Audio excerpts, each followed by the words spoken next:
Hi, in this video I am going to show how to add an activity under existing deal in Bulbul CRM. So for adding activity, suppose I am taking this deal ID and I want to add activity here.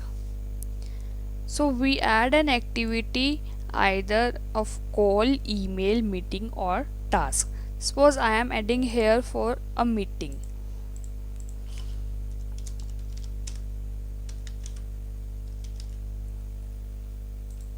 And here I am adding some address and assign it to Prabjeet Gill. Now I just need to do is I just click on add and our activity is now scheduled. See, this is how we add an activity, and I am adding it for meeting, and similarly we may add it for call, email or task. Thank you.